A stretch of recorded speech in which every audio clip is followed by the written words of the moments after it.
tensions were still high by the time we got to Candy's baby shower. I didn't know. It was an open bar and Hennessy sponsored. Yeah. Thanks, Candy. Yeah, it was a little crazy. They trying to like my whole shit up. But you don't need security. You're the low class blonde in the way. Ain't gonna be what you want. You're never what I want. What was on the blog though? There was a blog because forgot. Marlo, in regular Petty Marlo fashion, pulls her phone out and acts as if she can't read like what she's looking at, which was very bizarre. Read me what this. It's a Google alert. What does that say? Marlo brings out the her blog phone thing. and there's a blog. What was in the blog? What again? was it again? Kenya Moore, Nene's a bully with no friends. Let the shade throwing begin. That's what it was. Kenya, you talked to TMZ about Nene and about the spitting incident in Greece. Is that right? I did nothing but tell the truth. And again, she had to say, oh, well, yeah, I did, what is the word? You spit something at me, right? Or something. I think She hawked up as though she was going to spit. Oh, yeah, That's you what said I as said. though she was going Yeah, to. and that was the truth. I'm spitting your mother. Okay, now.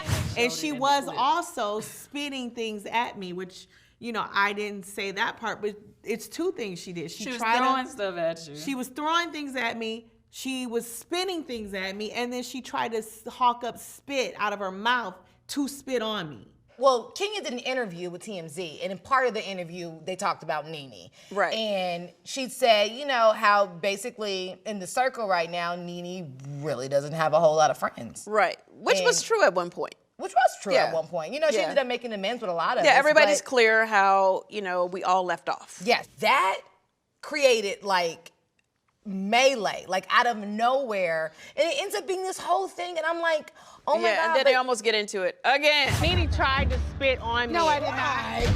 Let's be very clear, bully. You don't bully plenty of people in this circle, okay? People. Plenty of people. Yes, I think Plenty you of go back to people. elementary Plenty of school. people. Plenty of people. I said, yeah, I said this. You did try to spit on me, which was the truth. And then Nene was like, oh, no, I didn't try to spit on you. So that's what that was about. It was just, again, her lying because she did. I don't even know what happened. All I know is that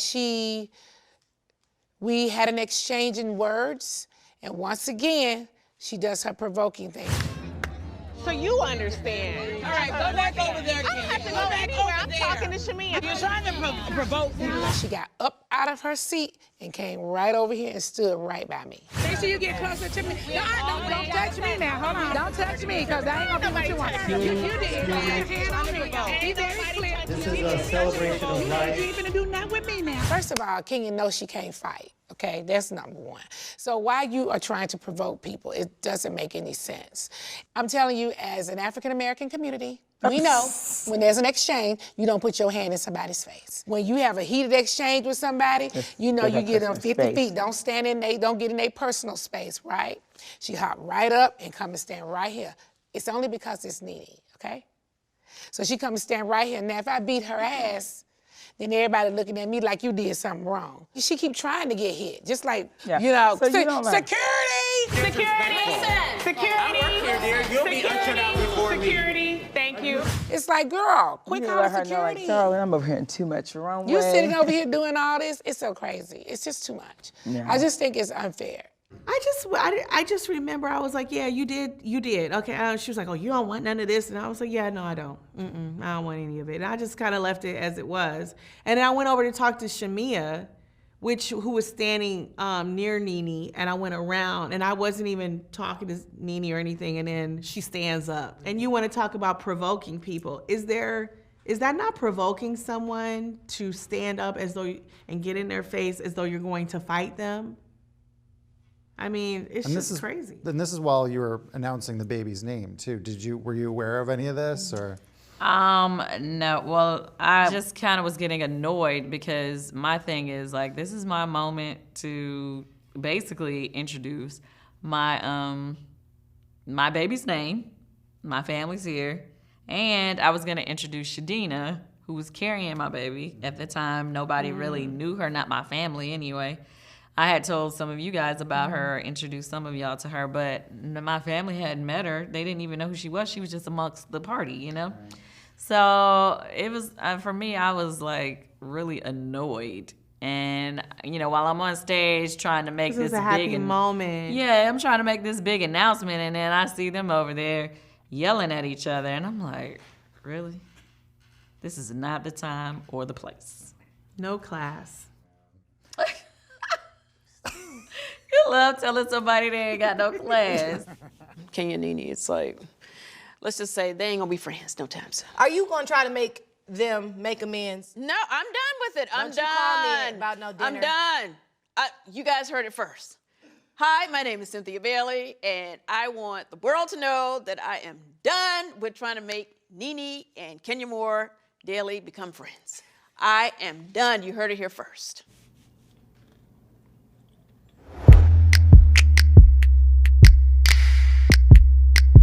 Your mom, Mama Joyce, and Todd got into a little bit of a thing before this event. What happened there? Oh, God. My mama's not coming Why's she not coming? because of how you treated her earlier today. How did I treat her earlier today? You purposely did not speak to either one of us while we was at the restaurant. She and I had went to breakfast down the street from our house, and Todd and another friend of ours came in the restaurant, but he never came back and spoke to us. We didn't even know he was in there. But I thought he would at least come by our table and say, hey, and then go on about his business. But he didn't speak at all. And the other friend that was with him came back and spoke. So that's how my mom knew he was there. Todd did pay for our food, but he walked out, so he felt like, well, at least I paid for your food. You know what I'm saying? And so he walks out, and then we're walking out like kind of right behind him, but he never did turn around to say hello to her or acknowledge her at all. And so she was pissed, to say the least. Why wouldn't he even say anything? What was the Well, reason? I think she had said something about him recently. I think she said something to me. It wasn't, let's say it wasn't favorable. Since first grade, I found out that people, they'll take your money. All right. You have to watch people. So when he knew we were going to breakfast together and he was coming by the same spot, he was just planning to avoid talking to my mother. But it's one thing to avoid us if you don't see us and we don't, and she doesn't know you're around. But if she knows you're around and you don't even acknowledge her, to say that is just disrespectful. You can't do that Exactly. to someone's mother. You can't. And so regardless I was of where pissed. you are, you cannot disrespect someone's mom. So I was pissed as well because I'm like, dude, like, a hello cost you nothing. Regardless of whatever, that set my mom off, and she was like, she wasn't coming to our baby shower because basically, But that she has said, nothing to do with your baby. well, she was mad at him, and she said if she would have come to the shower, she would have cussed him out and made a scene. And so for me, I was very disappointed that she didn't come, but at the same time, I didn't really want her to come and, and show out at the baby shower. But luckily for us, after Blaze was born, my mom has totally changed. Like, Blaze being born has, like, healed our family in such a way. It's beautiful. Prior to Blaze being born, they weren't speaking at all. Wow. And my mom wasn't even coming over our house. Now my mom comes over often. Her and Todd talk and laugh together now. So it's been a blessing. So this week we see you talking about Kenya questioning your friendship with Shamia. Yeah. What was, So it was definitely a weird moment that happened there. So everybody was going around telling their stories, and Shamia was sharing the day she gave birth to Shia. She got to the point where she was saying, my water broke. I was so scared. My water broke. Got the epidural. I still feel this extreme amount of pain. It didn't go through. And then Kenya just jumped in and was like, oh yeah, you called me. You text me and you were like, I think my water broke, and it was so early on. Kenya was saying that she was the first person that Shamia called when her water broke. And that she had asked her, where's your husband? Are you alone? And then she leaned into me and was like, you weren't there. I don't know where you were. I don't know where Portia was. I think Portia was doing something else, working that day. So it was like, oh, I would have been there for her if she would have called me. And I I'm listening, you know, because I'm in the supportive mode, but I'm kind of like, what, she called you first? No, like, wait a minute. Here, so everyone was like, oh, I didn't know, Portia, you weren't there. Like, I really was like, oh, that's weird. I never knew that. And if you even thought, I didn't know she would call Kenya first, Kenya made sure you understood that I wasn't available. Yes.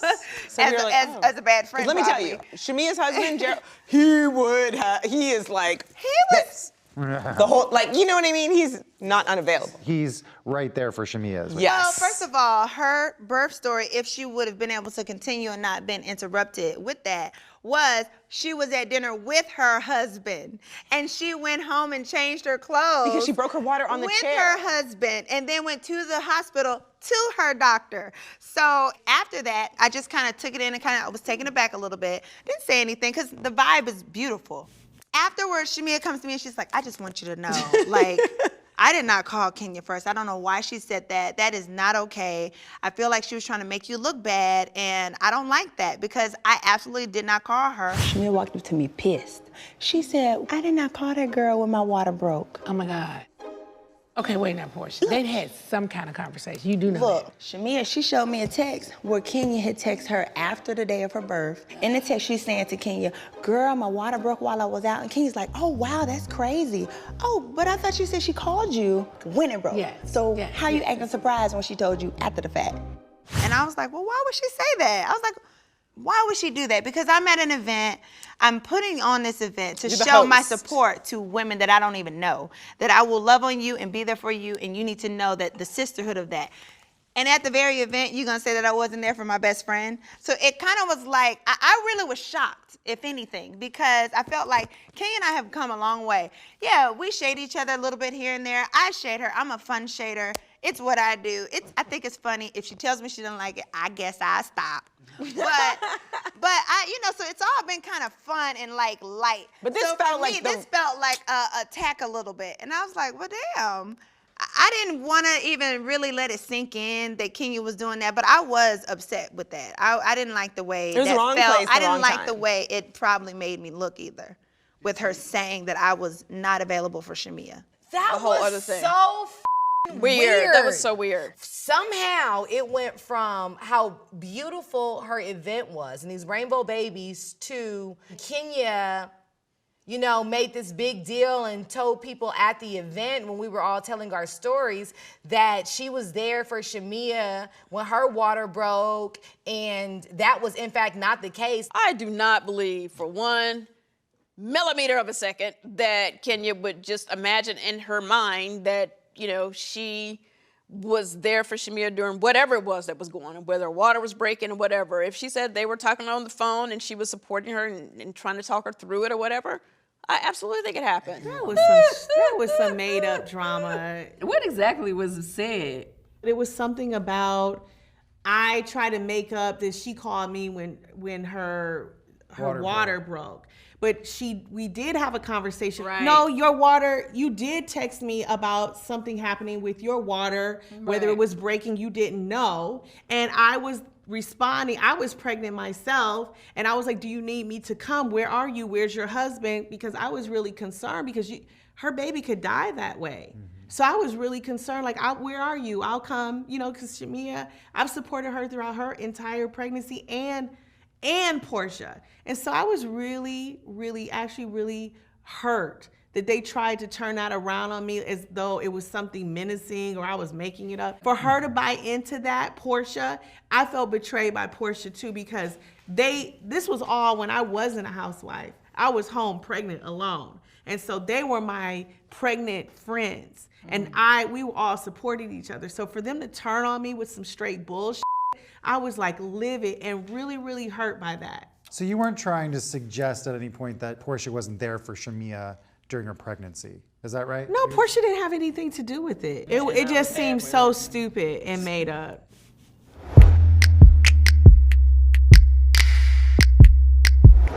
Kenya, how's the baby? Oh, Brooklyn is amazing. She is the brightest, happiest, she is a blessed child, and she's just the light of everybody's life. Last week we saw you talking to Cynthia about co-parenting with Mark. I have not spoken to him. You know, he calls and FaceTimes with Brooklyn, but Wait, with you FaceTiming or just the nanny? the nanny. Well, we're working on it. It has not been better. Our relationship is better than our relationship is better than it's been since I can remember. And I just think that Mark really wants to work it out, and we are going to counseling, and we've been doing a great job with Brooklyn. Yeah. Yeah.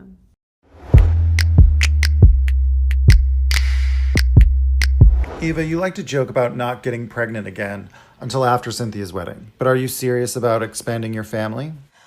Okay, so, well, we most likely will have 5 kids.